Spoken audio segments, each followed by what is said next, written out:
Viveracqua è un consorzio tra i 12 gestori pubblici del Veneto, gestori che si occupano di acquedotto, fognature e depuratori.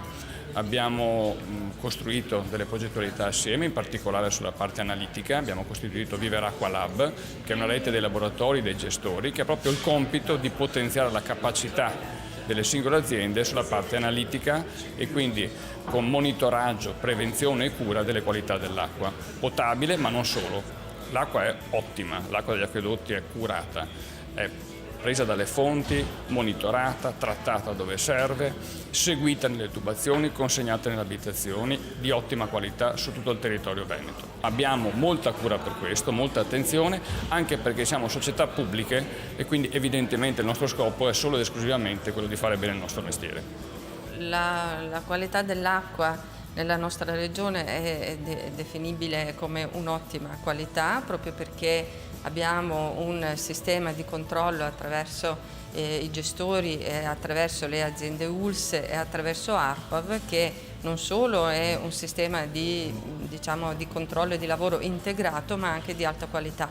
Stiamo lavorando con l'Istituto Superiore di Sanità per l'attuazione dei cosiddetti piani di sicurezza dell'acqua, cioè cercare di strutturare meglio questa forma di integrazione fra enti in maniera tale che ciascuno per le proprie competenze riesca sempre a poter prevedere il possibile pericolo di inquinamento o comunque di individuazione di elementi, di sostanze anche emergenti che potrebbero nel futuro rappresentare un pericolo.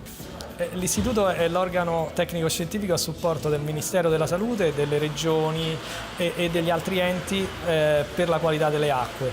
Abbiamo, vogliamo dire, spostato il concetto di controllo, oltre che al controllo al rubinetto, quindi a quello che noi operiamo quotidianamente con la sorveglianza su quali sostanze ci sono nelle acque, a tenere sotto controllo le acque prima che queste sostanze ci siano, attraverso nuovi modelli di analisi di rischio. Diciamo che la sfida dell'Istituto, insieme a tante altre componenti, è analizzare i rischi prima che questi avvengano al rubinetto. In generale però l'acqua del Veneto è ottima, viene da falde superficiali e un episodio di contaminazione, per quanto grave, non mina la sicurezza di captazioni storiche. Stiamo parlando di migliaia di pozzi e di sorgenti naturali di acque che sono ricaricate da sorgenti montane importanti e essenziali per la vita da millenni.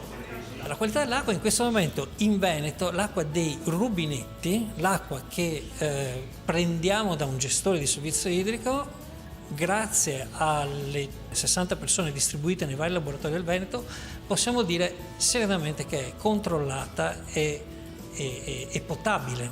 Stiamo abbandonando i pozzi e costruendo altre fonti di approvvigionamento in zone libere dai PFAS. Significa ricerca e costruzione di nuovi pozzi con relative condotte di adduzione di ampio diametro, quindi per compensare quei quasi 600 litri al secondo d'acqua che perderemo dai pozzi inquinati. Secondo le nostre analisi, che conferma tra l'altro anche ARPA e ULSS, stiamo distribuendo acqua con lo zero tecnico di PFAS, quindi esenti dalla problematica.